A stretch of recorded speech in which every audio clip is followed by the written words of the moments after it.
This is a brand new episode of the Wannabeez. And I started all over the back. All because you got woken up one day. Hey, Deborah, I'm sorry. We're sorry. You got another fucking ticket, John? No.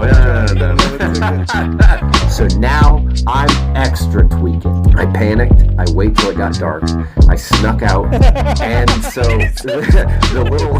I have the sausages guy in the back. I don't want to listen shit. to you guys making Yeah. the sausages. Let's talk about something fucking else, guys. This is a brand new episode of the Wannabeez. I'm your host, Nick Gula, and I got two special friends in the beehive right now, and that is John Van Hook Yo, what's up?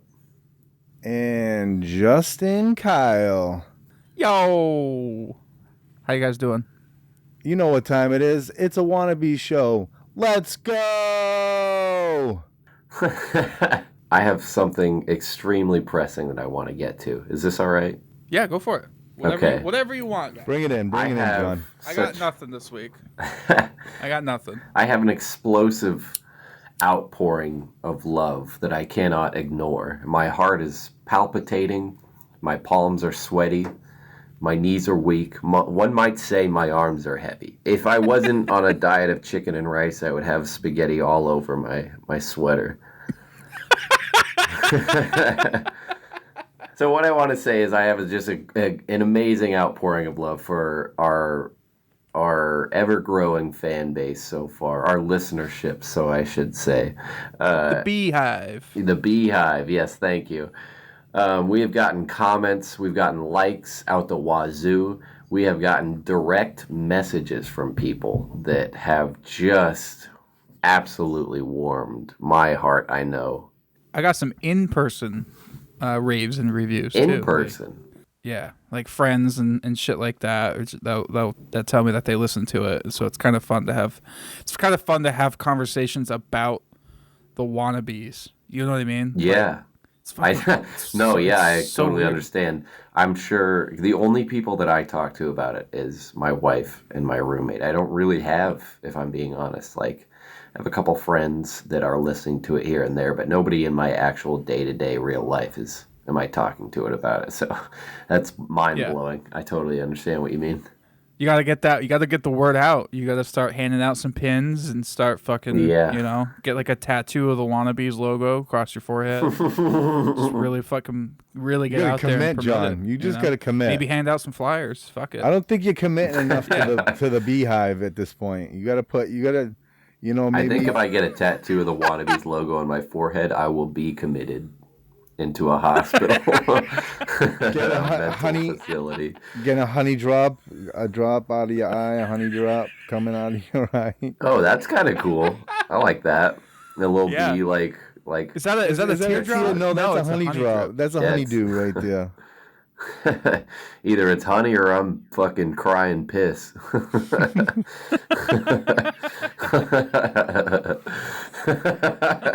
Just go all in, John. That's pretty good. Come on.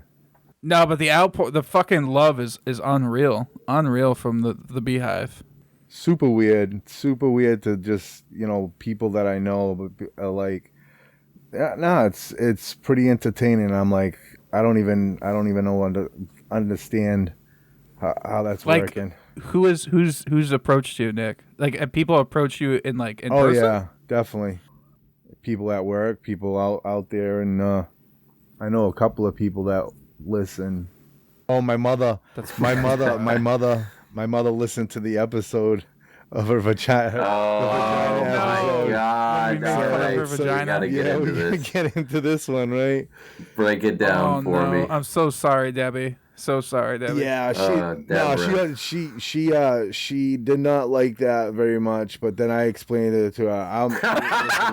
We specifically said we're sorry. Deborah, I'm sorry. We're sorry. It's just, we get caught up in the jokes. We're a couple of chuckleheads. I'm driving home after my I went for my hunter safety course this this weekend. I'm driving out. As I'm driving out, my mother calls me. Oh, I listened to the episode. Are you freaking kidding me? And I'm like, That's when you know she's nah. pissed. Guy. She was laughing about it. She was laughing. By the end, she was laughing about it. I was like, Mom, we it was a bit. Just go with it, Ma. Did she say anything specifically like that she was bothered by? No, she didn't. She didn't get into detail of that experience listening to her son talk about her vagina. No. Okay, good. Yeah. Can I next time you talk to your mom about her, about the next time you talk to your mom about Wannabeez, I want to know who's her favorite out of the three of us, like on the show. That's who I want. That's what I want to know. Well, obviously she's gonna pick her son. I don't know. I mean, after after the whole fucking picking on her vagina thing, she might think twice about that. Well, was that really Nick's idea, man. or was he just taking part in the joke that we had? You lobbed it up. I spiked it down. The outpour of love from the fans out there.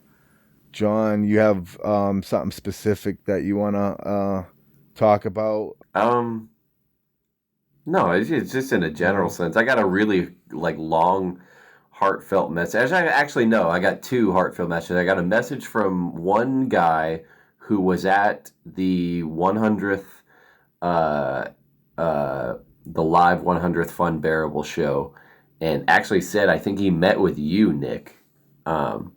Yeah. And so he sent a lot of good heartfelt messages, and then I got a couple from another guy, and then there's been a couple comments on just the general posts that we've made that have just been really awesome, and then just consistent likes every post every week.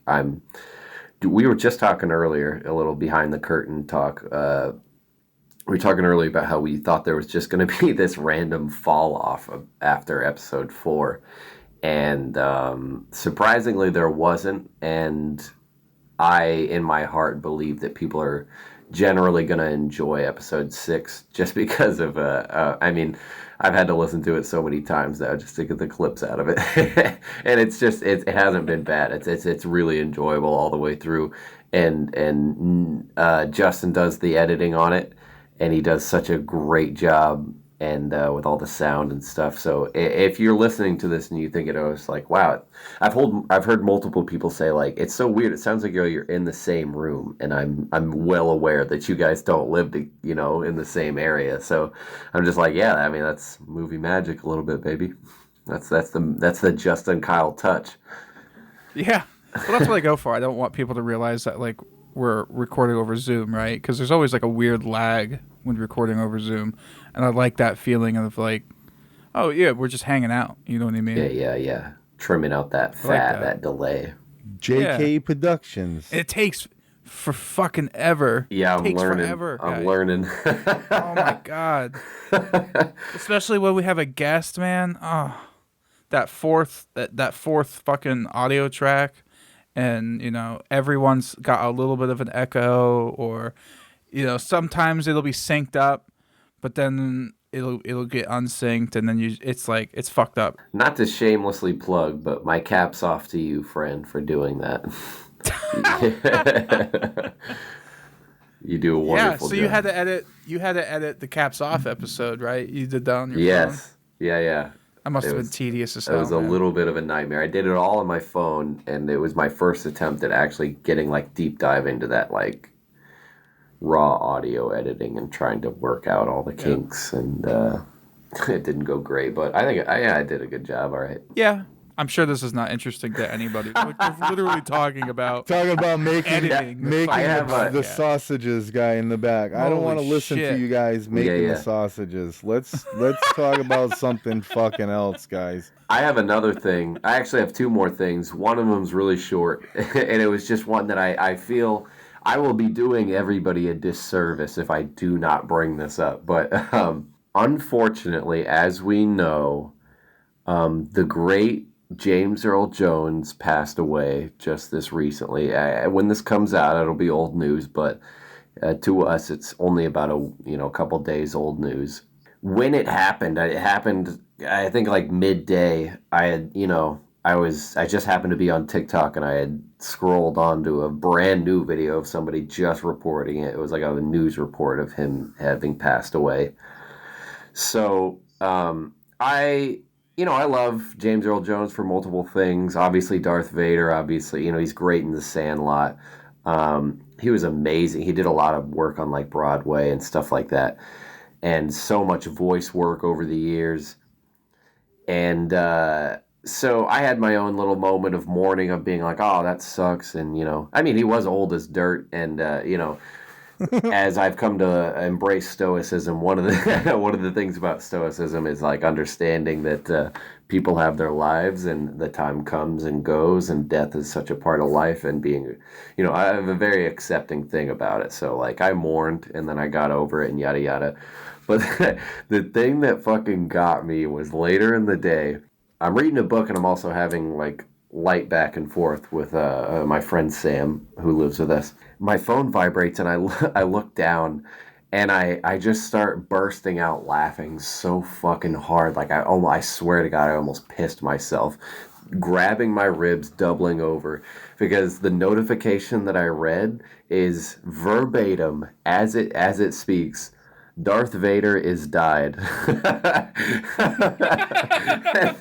I fucking when I read that shit, I was like, "Oh my god!" Because I knew exactly what he was talking about. He was trying to say like James Earl Jones died, but Darth Vader is dead. Darth Vader and is not dead. not to pick on your grammar or anything, but just like not Is even that like the title of like a TikTok? it was Nick messaging in the group chat. He just messaged in the group chat, Darth Vader is died. I almost like spit out. I took a drink, almost took a spit take. I was wheezing. It was amazing. It was just this man in 4 words had me doubling over about something that was ultimately sad, but like I was just like the way it wasn't Darth Vader died, it wasn't Darth Vader passed away, it wasn't the actor who played Darth Vader is dead. It is Darth Vader is died. Yeah, that was a hot tough blow. Darth Vader was one of my all-time heroes, and that just sucked.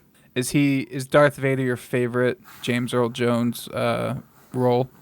Probably. Like voiceover role? Yeah, that's Yeah. that's It's pretty probably it. iconic. He lived a life. Yeah, what was he, 93?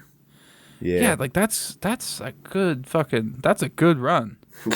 Hell yeah, it is. 13 years out of Like, life fuck. expectancy. What was the hardest for you guys? What was the hardest like celebrity death that you can remember? That just like really fucking hit home for you? Just I can tell you two. Okay, so one for some reason hit me really hard, and I don't understand now thinking back why it did, but in the moment I was just kind of swept away.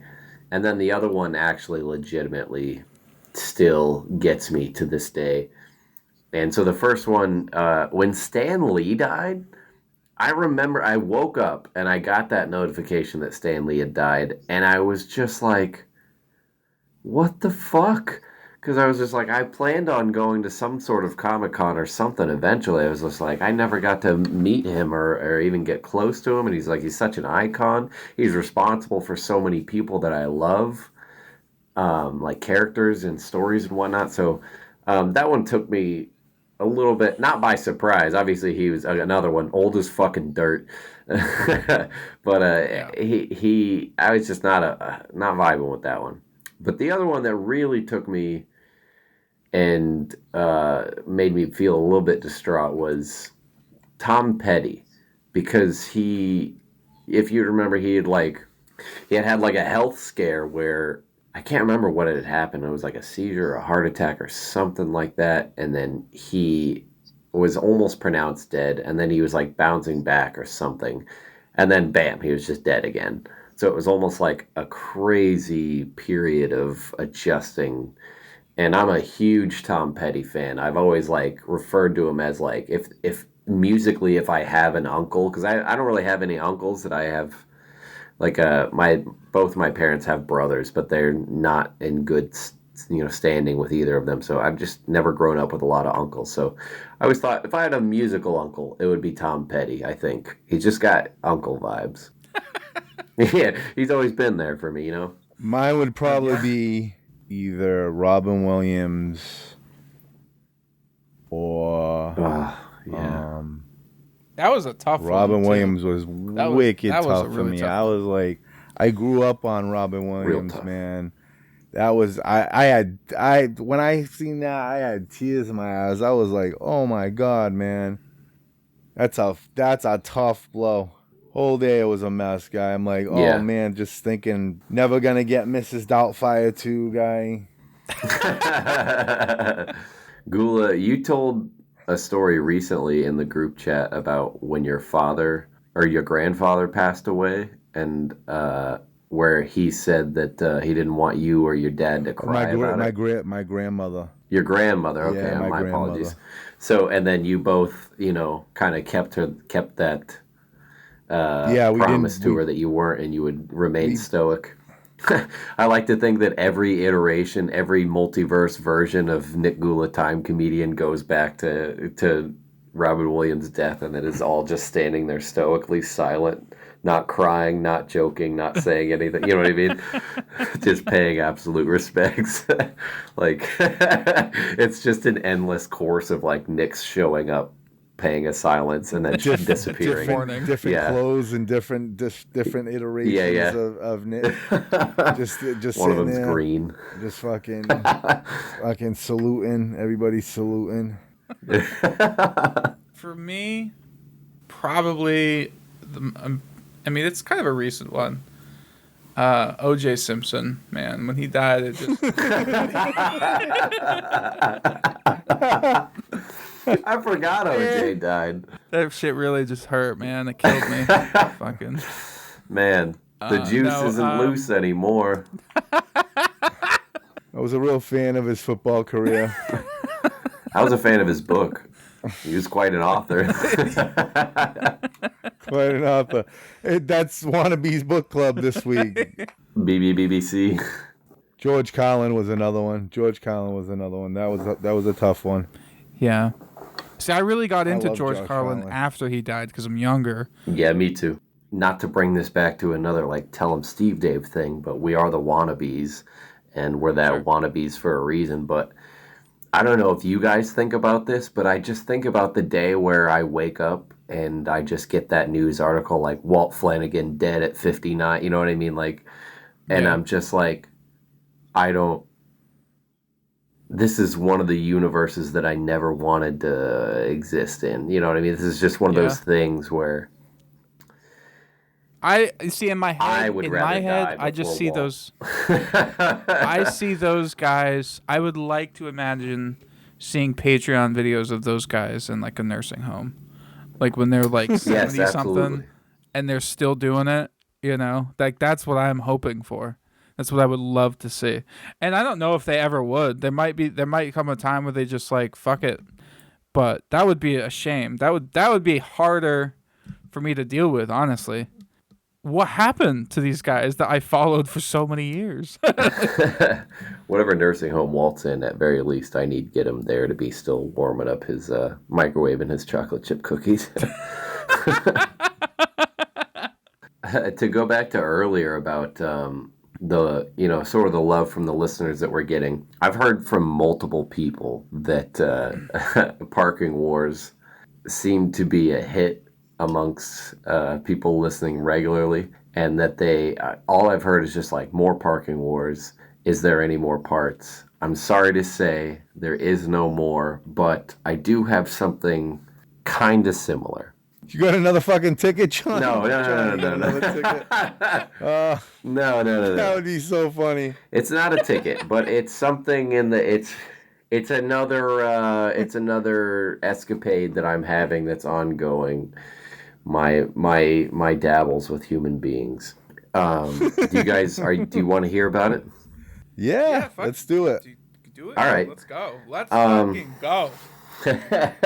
I want to preface this just a little bit. So I'm trying not to look at everything in my life with the lens of like, how do I make this into content? I really am not. I promise you. But I have this ongoing thing with my neighbor, right? I live on a drive. And what a drive is there's a certain kind of street that continues, it wraps around like a circle. You know what I mean? There's offshoots of the street, but it's different from an avenue. It's different from a street, you know what I mean? To put it in the best terms, it's just on a circle. So there's my house, and then in my backyard, I share not share, there's a fence, but I share a backyard with another house that's on the other side of the circle. Not hard to understand. There's other houses on the other direction of the circle to the right, other houses on the other circle, the other direction to the left. And to the left of me is kind of like where the circle ends, and then it goes further down the other direction. Just to preface that so you know how it works. It's kind of important. Anyway, so neighbor behind me has big dog, big annoying dog. I am not really a dog person. I've talked about in my previous podcast, I have a Chihuahua. I was bit by a big dog at a young age, and it like ripped my lip open, and I've just been scarred forever. And so it's like, if I can only keep a dog in my house that doesn't threaten me physically, that's why I got a Chihuahua. The worst kind of, because the dog Chihuahua is the devil. Yeah, little did I know. They're the worst. They're the worst kind. They're the worst kind. They think that they think they're the fucking biggest dog out there. Yeah, they do. This guy's dog is aggressive. He has told me in conversation that people have come over and tried to pet the dog. And I understand this is the people's fault, but tried to pet the dog over the fence, and the dog has nipped at their hand because something in the dog's past has made it so that it doesn't like when people approach the dog. The dog can only approach people. So you have to be patient, and you have to let the dog come to you. If you go to the dog at all, it panics. So sticking your hand in means you get, your hand in the fence, you get nipped. Yada, yada, yada. Skip forward to, I can't spend any time in my backyard because as soon as I step out there, the dog's out there and it hates everybody, and it's just barking, barking, barking. And I can't stand the noise. And so I have a neighbor around the circle to my left, where I'm currently sitting, also does not like this barking. And I know this from an interaction he had on a recent holiday. We were all out there, we're grilling. The dog's just going at it. And the guy walks over, and I think he's cleaning his grill with like a squirt bottle of water, and he takes the squirt bottle over and he just starts the dog in the mouth while it's like biting at the water. Right. And so the owner of the dog comes out and sees it and is like, is the dog bothering you? And I think I honestly think he just got embarrassed because he quickly like spun around and started walking back into his house and just muttered like, yeah, he is. And then boom, slammed the door. He was gone.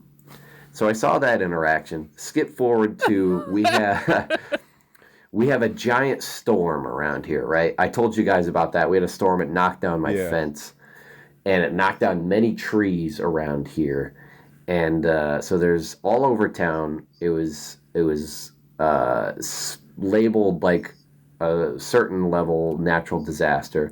And for some reason, the city on this one has decided that they're not going to dispatch anybody to pick up any of the fallen branches. So the town is still very much littered in tree debris.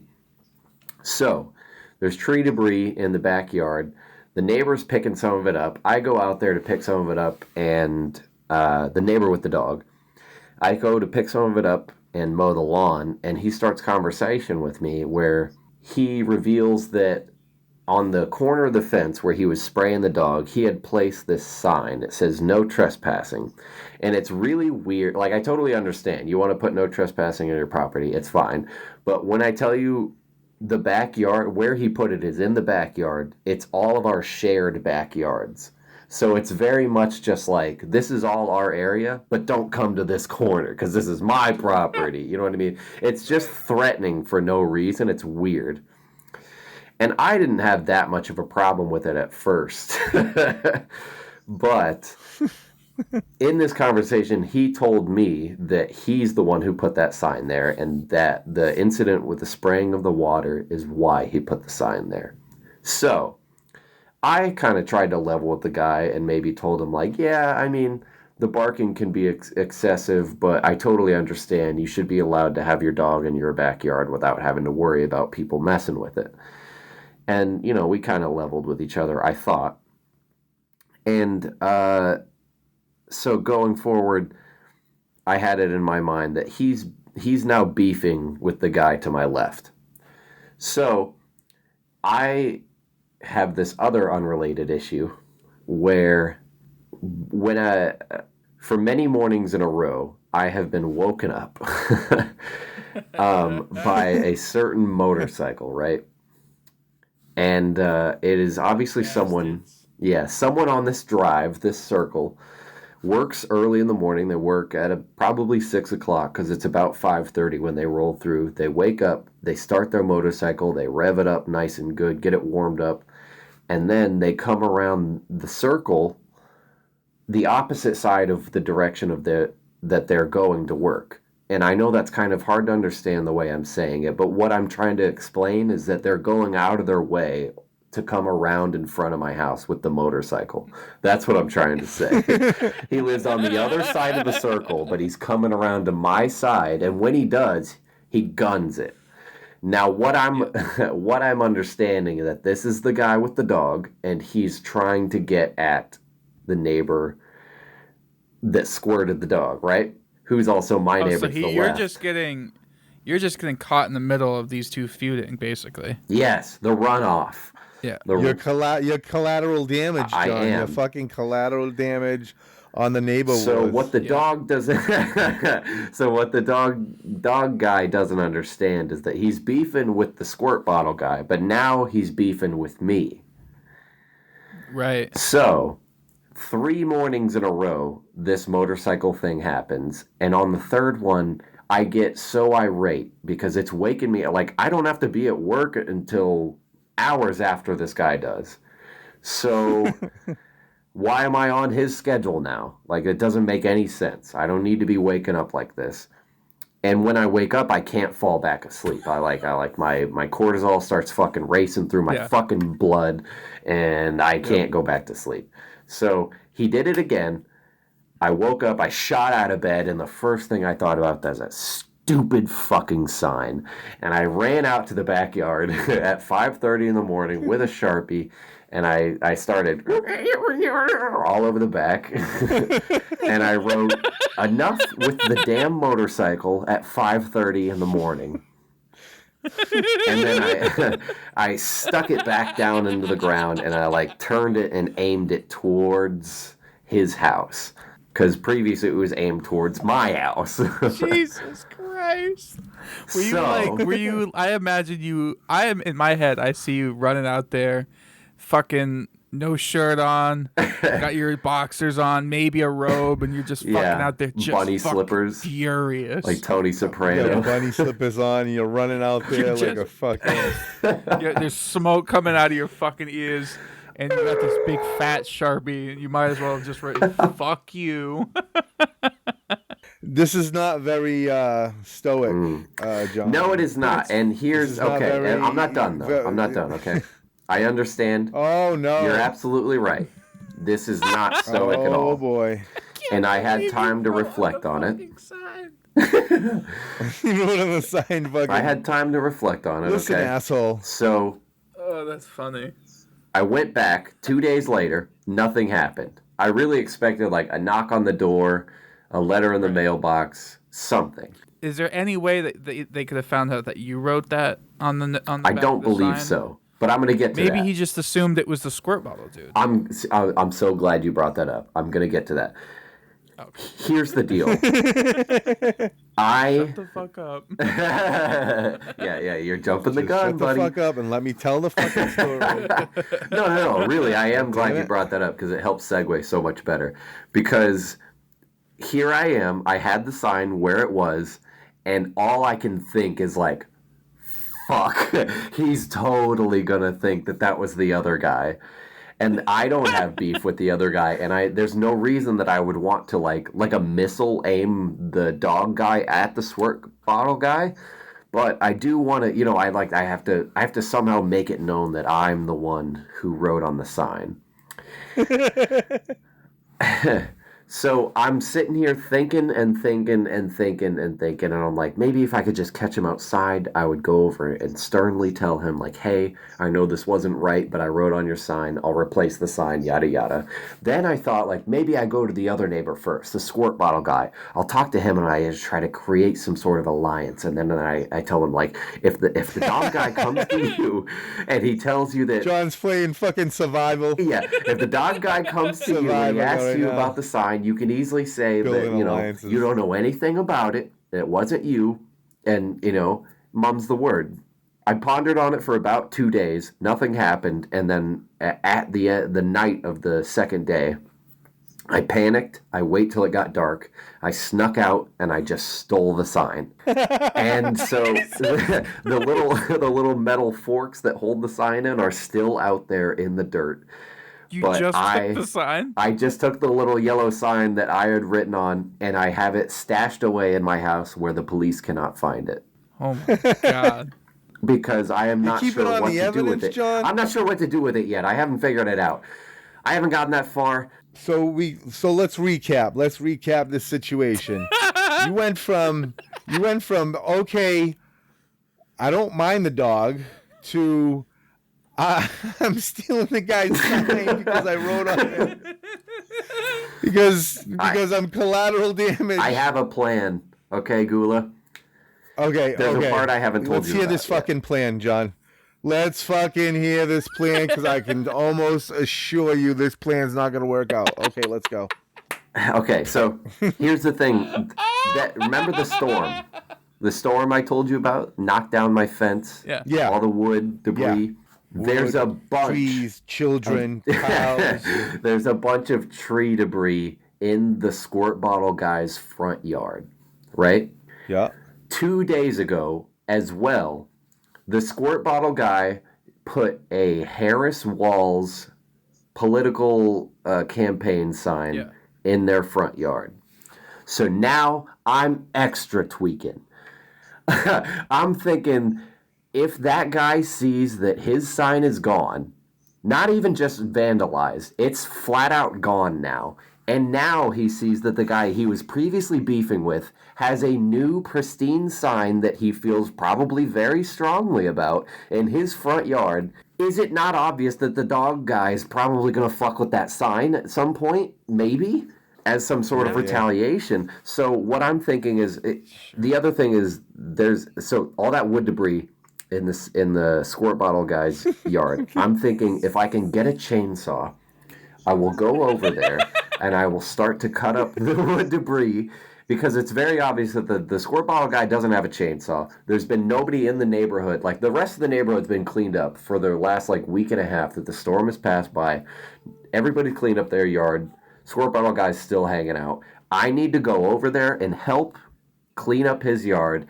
And so he will come out of his house and then be like, oh, somebody's, taking care of all this wood debris. And I'll be cutting it up, and I'll be the big hero with the chainsaw guy. And then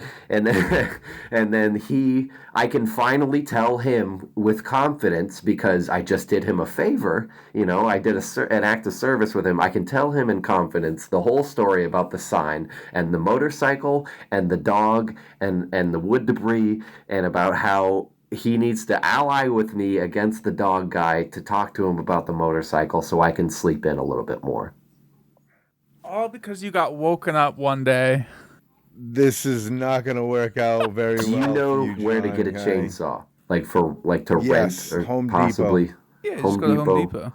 What's the price of a chainsaw at Home Depot looking like right now? Probably a lot more no expensive idea. than just another fucking trespassing. I'm going to sit on this, I think. I'm going to do some research.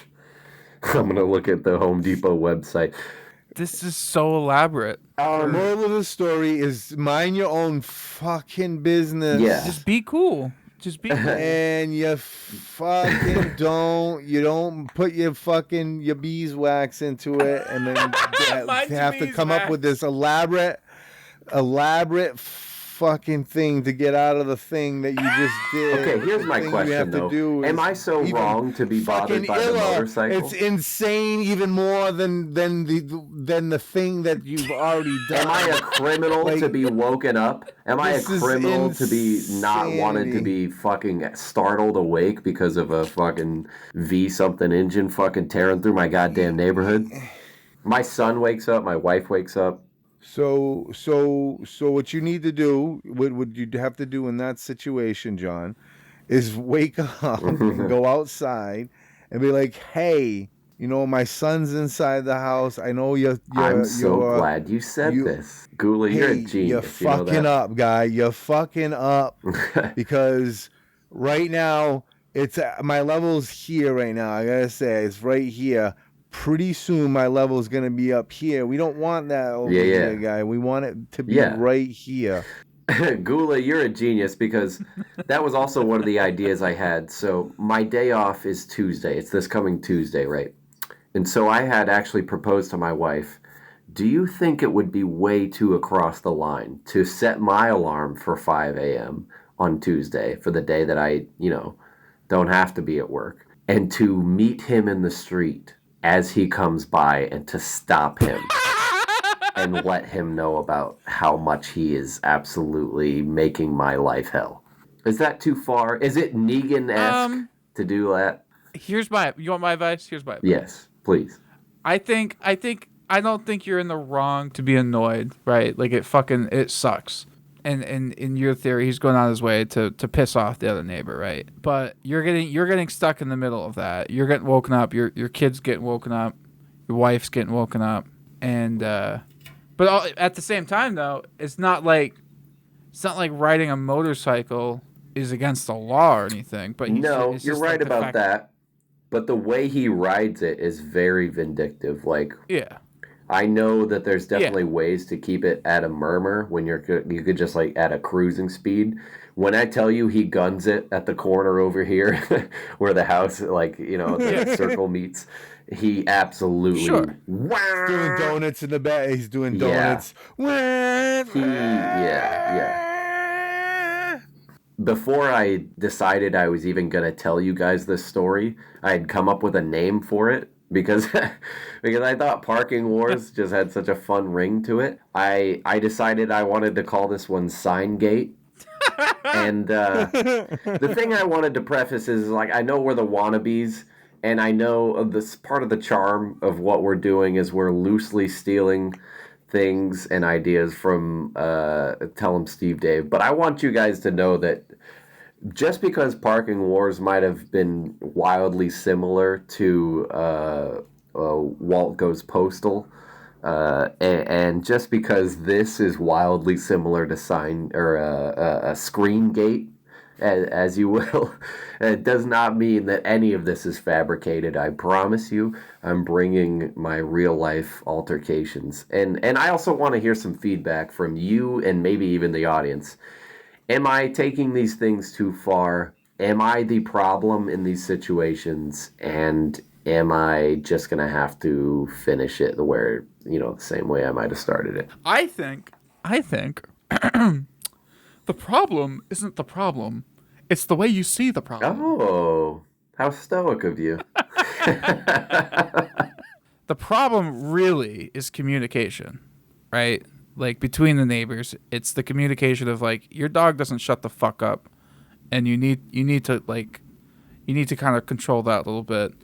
Maybe the other neighbors kind of being weird too by trying to interact with the other dog and like spraying it. And yeah, shit. Admittedly, I wouldn't have done that, and I don't exactly support that thing. But now I have to like cling to I have to almost be an apologist for it because I want his. I gotta be Lumberjack John because I'm coming up with this elaborate fucking scheme to get the neighbors on my side so we can have this crazy fucking and then you got heated, wrote on his sign basically, go fuck yourself, you stupid motorcyclist. Yeah, I didn't say all that, but as far as I can tell, he didn't see the sign, thankfully. But the idea that the sign's gone isn't better because I find myself looking out the window daily. at it, at the just missing sign, and I just can't. I don't know. I'm not 100% excited for the day that he realizes that it's gone and that he decides to do something about it. Not sure what he will do. Go buy another And replace it? sign. Yeah, go buy another sign and just replace it in the middle of the You know what, Nick? I'm glad you brought that up because I actually did think of that idea too. I considered going to buy another sign. But here's the thing is the reason I haven't immediately done that, because that would be like a cure-all, right? If I just bought another sign and put it in the slot, it would be like nothing ever happened. Except for the fact that I'm being woken up at 5:30 every fucking morning by a stupid motorcycle. And I refuse to say checkmate. Yeah. Well, you can reverse that situation. I'm not talking about the reversal of you being waken up. The only way you're getting that resolved is talking to the guy, waking up at as earlier than what he does, where he goes to work. Stand outside and be like, stop him and be like, listen, I get it. You know, you're doing this because this guy sprayed your dog. I get it. But you're waking up the whole fucking neighborhood. My kid's in there getting woken up. You can't do this, bro. Let me ask you this. Know what I'm saying? What is a proper way, like a friendly way, to flag him down in the morning? Because let me tell you what I had previously thought out. I don't have a leather jacket or a baseball bat, because if I did, I would have put those in my original plan. But so what I have right now is currently, so I get in my car, right? And I put it in reverse and I wait until I hear the engine fire up. And then as soon as I do, I let off the brake and I just let it roll into the street, and then I throw it in park at sort of like an adjacent angle so that he couldn't easily get by on his motorcycle. And then I get out and I kind of just lean on the hood with my arms crossed and I just wait for him to round the corner. What the fuck? Is this too much? I think that's overdoing it. Yeah, that's too much. Okay, so what, how, tell me, how would you do it? So weird. You want to get his attention? That's so You weird, want to get his guy. attention in a way that he's not going to just see you and then speed on by because he doesn't 100% understand you're trying to flag him down. Make yourself a cup of coffee. You know, go outside when you think that he's. I throw ready. the coffee on him like Two-Face. No, you just stand there, sip on your coffee, and then when you see him come out. So I'm waiting in front of his house? Well, you're just like waiting outside. You could just. I have to. Here's the thing. I have to go around the corner to see if he comes out, though. Well, you got make it look like you're going out for the for other side of the street, Justin. He's got to go all the way on the other side of the street. Yeah, make it look like you're walking around the block or something. Yeah, I'm like, hey, so just so you know, any other day I would be sound asleep like a baby, but just this morning I happened to be on a walk. And while I got you, can I let you know you're a piece of shit and your dog's an asshole, and I want you to fucking sell this motorcycle? You could leave like a little note, a little anonymous note taped to his door, of just like, hey, by the way, that's a good idea. We really would appreciate it. Why didn't I think of that? We would really appreciate it if you tried to be a little bit more considerate of some of the neighbors around here. You know what, Justin? I'm glad you brought that up because I did not think of that. That's a really good idea. Yeah, actually. I would just go that way. I would just go that route. Just leave a little note when he's gone, and if he's got a little Ring camera, just smile and wave. Tape it to the front door. I go back home and then like a day later. Don't be passive aggressive. A day later, a brick comes through my front window. It's just got a picture of him on his motorcycle, rubber band to it. Maybe like go old school, right? Maybe make him a pie. Oh yeah. Go old shit school. in it. Make him something. yeah, shit in it. Make him like a banana bread, and then be like, here. I brought you this pie because I'm just such a big fan of motorcycles that I think probably the most important part about all this is just to be cool. Yeah. Just leave the note. Be friendly. Kill him with kindness. Not writing on the sign. Have a little bit of savage compassion. Just because ultimately, what is gonna happen though is if you do approach it with some sort of aggression, you're gonna be met with that aggression. Yes. You know what I mean? I think you're right about that. It's gonna make the situation so much worse. He's gonna realize that you were probably the little prick that took the fucking sign. Yeah. You know what I mean? He knows. It's gonna make it worse if you just come out of the gate fucking heated, hot, pissed off. Hey, motherfucker. You know, you go out there with a fucking leather jacket and your fucking baseball bat, like you were saying, you're ready to break some knees or whatever. Yeah. Like that's gonna send little pig. Yeah. You're just gonna throw gasoline on that situation. Yeah. And then that could make it so much worse. You could sit outside your fucking house and just rev the engine a couple times right before he takes off. Anyway. You know the problem with being the bigger man, Justin, is sometimes it makes me feel so small. But I think you're probably more likely to get the end result that you were looking for. Because like it's not like you're gonna scare him into fucking kneeling down and fucking kissing your ass ever. You know what I mean? Yeah. Here's what I'm going to do. If it were me, I probably wouldn't. I'd probably be like, well, fuck that guy. What the fuck is he? Fuck his kids. It's not my kid. That's his problem. I think I'm going to take your advice, but I'm also going to widen my search for a chainsaw. Yeah, you got to do something about the sign. That was, oof. That's crazy. But why are we creating another scenario, like a whole other thing, by getting a chainsaw to get this whole other thing? What? Oh, you don't think that the chainsaw is a good deed, though? You don't think that helping my neighbor clear the debris out of his yard is a good deed? I mean, I don't think it's but you're solely doing it. You're not doing it just on the kindness of your heart. You're doing it in the intention to try to get the motherfucker on your side so you can go against this other motherfucker guy, this other fucking douchebag guy. Just because you get woken up at 5 in the morning. In the universe that I would say, if you described it like you were doing it just out of the kindness of your heart, not because you wanted him to gang up on the other guy, you might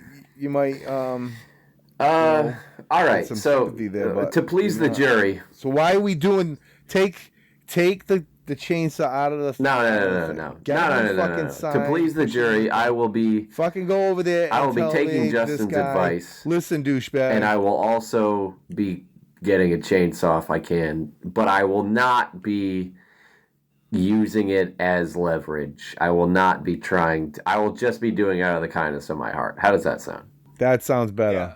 That sounds real better. Cut all that other shit out of the podcast.